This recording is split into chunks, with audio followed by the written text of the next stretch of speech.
Ukraine के राष्ट्रपति Zelensky का आज दिल टूट गया। वो जिस हथियार के भरोसे रूस को मात देने की तैयारी में थे, उस हथियार का यूक्रेन पहुंचना टल गया। जो बाइडेन ने सबसे खतरनाक हथियार देने का दरअसल ऐलान किया, लेकिन डिलीवरी की तारीख फिक्स नहीं हुई। बाइडेन यहीं खेल गए और ज़ेलेंस्की इस बात को समझ ही नहीं पाए। जिस पर उन्होंने आंख मूंद कर भरोसा किया, उसी ने सबसे बड़ा धोखा दे दिया।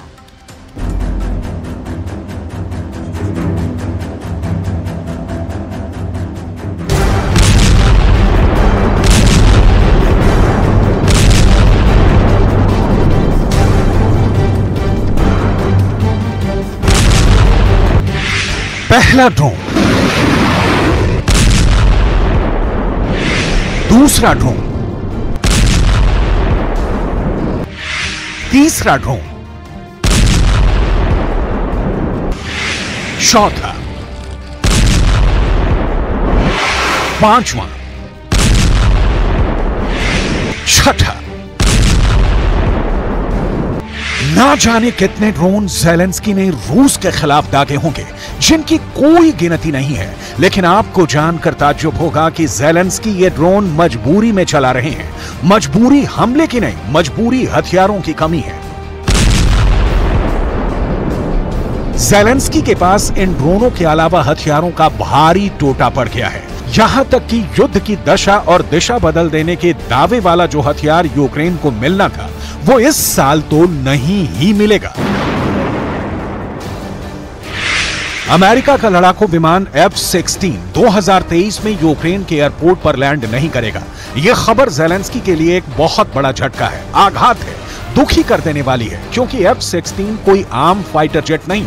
इसकी डिटेल आपको भी जरूर देखनी चाहिए। उसके बाद आपको दिखाएंगे कि कैसे अमेरिका ने एक ऐसी चाल चली कि सांप भी मर जाए और लाठी भी न टूटे। लेकिन पहले दुनिया के सबसे शक्तिशाली जेट फाइटरों में एक F-16 की लेटेस्ट रिपोर्ट। बहुत गुमान था ज़ेलेंस्की को कि बाइडेन वाले F-16 के मैदान में उतरते ही कहर मच जाएगा, कयामत आ जाएगी। F-16 कब आएगा, इसकी कोई डिटेल किसी के पास नहीं है। अमेरिका ने ज़ेलेंस्की को F-16 देने का ऐलान किया, लेकिन किस तारीख के लिए किया, इसकी कोई जानकारी नहीं है। यूक्रेन के एयरफोर्स के प्रवक्ता ने कहा कि इस वसंत और शीत के मौसम में हमारे पास F-16 फाइटर जेट नहीं होंगे। रूस के विदेश मंत्री सर्गेई लावरोव ने कहा कि अगर अमेरिका अपने F-16 लड़ाकू विमान यूक्रेन को देता है तो इससे संघर्ष और बढ़ेगा, क्योंकि ये परमाणु हथियार ले जाने में सक्षम है। यूक्रेन के राष्ट्रपति ज़ेलेंस्की लंबे समय से F-16 लड़ाकू विमान के लिए अमेरिका से मांग कर रहे हैं। ज़ेलेंस्की की दलील है कि पायलटों के हाथों में F-16 लड़ाकू विमान लगने से रूस की हार होगी। अमेरिकी राष्ट्रपति जो बाइडेन ने G7 नेताओं से कहा था कि वॉशिंगटन यूक्रेनी पायलटों को F-16 लड़ाकू विमानों की ट्रेनिंग देगा, जो फिलहाल चल भी रही है। लेकिन F-16 चलाने के लिए अमेरिका मानता है कि यूक्रेन के पायलट अभी ट्रेंड नहीं हो पाए हैं। यह अमेरिका की चाल हो सकती है, क्योंकि इसे समझना जरूरी है। F-16 की ताकत इसका प्रमाण है। F-16 दुनिया का सबसे कामयाब फाइटर जेट विमानों में शामिल है। इस विमान की गति 2400 किलोमीटर प्रति घंटा है। यह विमान चौथी पीढ़ी का मल्टी रोल फाइटर जेट है। F-16 विमान का उत्पादन साल 1973 में अमेरिका में शुरू हुआ था। इस सिंगल इंजन एयरक्राफ्ट की अब तक 4600 से ज्यादा यूनिट बनाई जा चुकी हैं। वर्तमान में 3000 एयरक्राफ्ट अभी भी सेवा में हैं। मौजूदा समय में इस सिंगल इंजन एयरक्राफ्ट को 25 देशों की सेनाएं इस्तेमाल कर रही हैं। F-16 की सप्लाई में हो रही देरी के कई कारण हो सकते हैं, लेकिन हम आपको वो 5 मुख्य कारण दिखाते हैं जो असली वजह है सप्लाई में देरी की। F-16 कब मिलेगा? तूफान की तरह उड़ता है F-16 फाइटर जेट। इसकी पावर और स्पीड आप देख चुके, लेकिन एक बात और जो इस लड़ाकू विमान को दूसरों से अलग बनाती है, वो है इसका एडवांस होना। अमेरिका अपने F-16 पर गुमान करता है। अमेरिका की समझ साफ दिखती है कि F-16 के मैदान में आते ही भारी तबाही मचेगी। पुतिन के खाली भंडार में भी कुछ ऐसे हथियार अभी बचे हैं जो तीसरे विश्व युद्ध को भड़का दें। लिहाजा बाइडेन ने F-16 देने का ऐलान कर एक तीर से 2 शिकार किया। पहला, रूस को चिढ़ाया कि हम यूक्रेन को जो चाहे हथियार दें, रोकने वाला वो कौन है। दूसरा, यूक्रेन को जोश दिया कि लड़ते रहो, F-16 आने वाला है। रूस की धमकी भी आई और ज़ेलेंस्की को F-16 भी नहीं मिला। बाइडेन ने बहुत चालाकी से F-16 वाली फील्डिंग सजाई। F-16 देने की तारीख खत की हुई है, आएगी भी या नहीं, यूक्रेन फ्रंट पर खड़े यूक्रेन के सिपाही पूछ रहे हैं। इस सवाल का जवाब ज़ेलेंस्की के पास नहीं है। रूस और यूक्रेन के बीच जब से युद्ध की शुरुआत हुई तभी से यूक्रेन पश्चिमी देशों पर लड़ाकू विमान मुहैया कराने के लिए दबाव डालता चला आ रहा है। यूक्रेन का कहना है कि लड़ाकू विमान मिलने से उसको रूस पर बढ़त बनाने में मदद मिलेगी। फरवरी 2023 में ब्रसेल्स में यूक्रेन के रक्षा मंत्री ओलेस्की रेजनिकोव से पूछा गया कि उनके देश को सैन्य मदद की आवश्यकता है, तो उन्होंने एक लड़ाकू विमान की तस्वीर दिखाई थी। लड़ाकू विमान नहीं देने के पीछे एक कारण ये भी है कि अगर अमेरिका यूक्रेन को लड़ाकू विमान देता है तो रूस को गुस्सा आएगा और ये पुतिन को उकसाने वाला कदम हो सकता है। अमेरिका के इस कदम से युद्ध गंभीर मोड़ भी ले सकता है, लेकिन इसकी डिटेल आगे।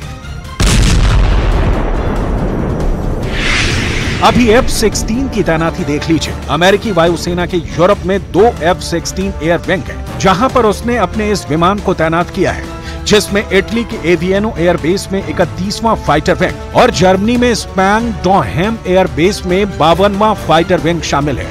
अमेरिका नियमित रूप से छोटे समूहों में बारी बारी से यूरोप में और बाहर F-16 लड़ाकू विमान भेजता रहता है।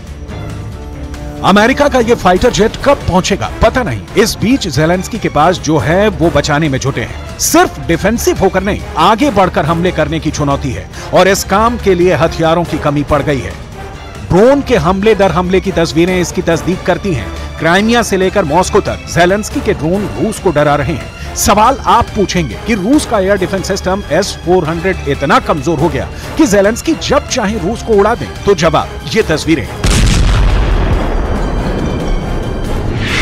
क्रेमलिन के ऊपर ड्रोन का धमाका। काला सागर में रूस के जहाज पर सी ड्रोन से हमला।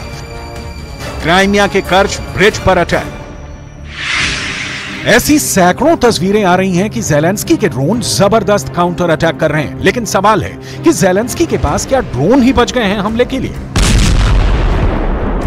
ये तो जग जाहिर है कि ज़ेलेंस्की के पास लॉन्ग रेंज की मिसाइलें नहीं है। जो है उसका तोड़ रूस के पास मौजूद है। रूस की तरह ना तो यूक्रेन की टैंक पावर है, ना सेना है, ना मॉडर्न वॉरफेयर की तकनीक है। ऐसे में ज़ेलेंस्की ने युद्ध को ड्रोन युद्ध बना दिया है। रूस की ताकतवर एयर डिफेंस सिस्टम में खामियां भी सामने आ रही हैं, लेकिन इस बीच सस्ते और ताकतवर ड्रोनों से ज़ेलेंस्की ने पुतिन को परेशान कर दिया है। इन हजारों के रूबल वाले ड्रोन को गिराने के लिए पुतिन को लाखों डॉलर की मिसाइल बर्बाद करनी पड़ती है।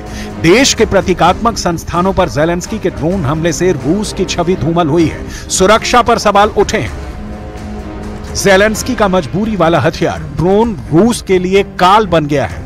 कहीं भी घुसा चला आ रहा है, जल में, थल पर, नभ में, तीनों जगह से ज़ेलेंस्की के ड्रोन हमले पर हमले कर रहे हैं। कहां से आए ये ड्रोन इतनी बड़ी संख्या में ज़ेलेंस्की के पास? इसकी डिटेल जाननी बहुत जरूरी है। दुनिया भर के एक्सपर्ट्स मान रहे हैं कि महायुद्ध तो ड्रोनों से ही जीता जाएगा, लेकिन ये ड्रोन किसके होंगे, रूस के या यूक्रेन के? द न्यूयॉर्क टाइम्स की रिपोर्ट बताती है कि मॉस्को पर ड्रोन अटैक करने में यूक्रेनी बॉवर UJ-22 एयरबॉर्न का इस्तेमाल किया गया है। बॉवर ड्रोन बीवर का यूक्रेनी नाम है। रिपोर्ट के मुताबिक मई और जुलाई के बीच रूस में उड़े ड्रोन की संख्या पूरे 2022 से दोगुनी है। ये ड्रोन 82 मिलीमीटर के 4 मोर्टार माइंस या 4 RPG-7 ग्रेनेड तक ले जा सकता है। स्पेक ऑप्स मैगजीन की एक रिपोर्ट के मुताबिक UJ-22 एयरबॉर्न यूक्रेन द्वारा डिजाइन किया गया एक हाईली वर्सेटाइल यानी अत्यधिक बहुमुखी ड्रोन है। इसे स्वायत्त या दूर किसी कमांड सेंटर से कंट्रोल किया जा सकता है।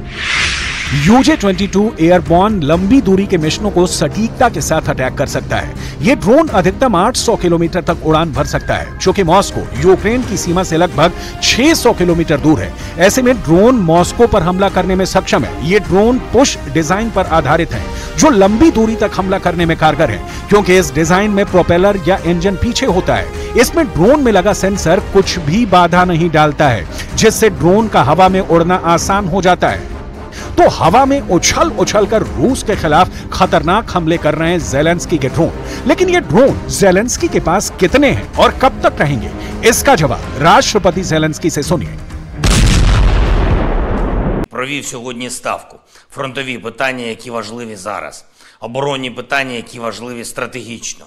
Радіоелектронної боротьби, про військову протиповітряну оборону. Відповідь на такі питання – це і наша робота з партнерами заради постачання потрібних дронів та систем, це і робота тут, в Україні. Необхідне виробництво. Нарощуємо виробництво в рази.